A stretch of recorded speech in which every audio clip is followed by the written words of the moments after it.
ध्रुव और भक्त प्रहलाद, दो भक्तों का नाम हम सुन चुके हैं। एक श्रवण कुमार का नाम, बालक का नाम आता है, जो अपने माता पिता की सेवा किया था। ये सब कैसे, ध्रुव ध्रुव तारा कैसे हो गया? एक राजा थे, उनका नाम था उत्तानपाद। उत्तानपाद का विवाह हुआ, उनकी रानी का नाम था सुनीति। सुनीति को बहुत दिन तक कोई संतान नहीं हुई, तो सुनीति की सलाह से उन्होंने एक और विवाह कर लिया, रानी दूसरी आ गई सुरुचि। अब सुरुचि, पहली बड़ी वाली कौन है? सुनीति। और दूसरी वाली कौन है? सुरुचि।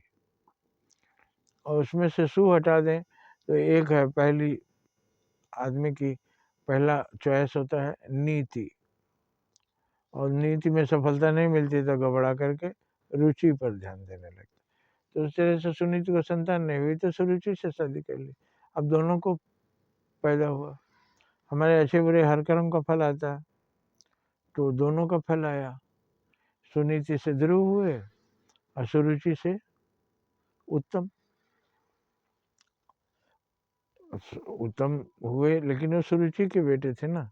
रुचि हमको गलत शरत करने पर भी बाध्य करती है, अपना मनसा पूरा करने के लिए। नीति रहेगा तब तो हम स्ट्रिक्ट हो जाएंगे कि हम केवल अच्छाई के रास्ते पर चलेंगे। लेकिन रुचि आएगा तो रुचि के कारण हमको अपने इच्छाओं की पूर्ति करनी है, तो हम गलत भी करेंगे, सही भी करेंगे। तो वो सुनीति से ध्रुव हुए। ध्रुव क्योंकि ध्रुव तप करता है, और सुरुचि अपने षड्यंत्र से ध्रुव को, उसकी माँ को बाहर निकलवा देती कि अगर राज्य में रहेगा, पंडितों को घुस देकर किया तो राज्य नष्ट हो जाएगा। और राज्य नष्ट हो जाएगा, इस डर से रानी सुनीति और ध्रुव को बाहर निकाल दिए। शहर से बाहर कुटिया में रहती थी, उनको भोजन मिलता था। लेकिन ध्रुव ने अपनी तपस्या से ध्रुवलोक प्राप्त कर लिया। और उत्तम को कोई नहीं जानता। बहुत से लोग उत्तम जिंदगी जीते हैं, बहुत ऐशो आराम की जिंदगी जीते हैं, मगर उनको कौन याद रखता है? सब भूल जाते हैं।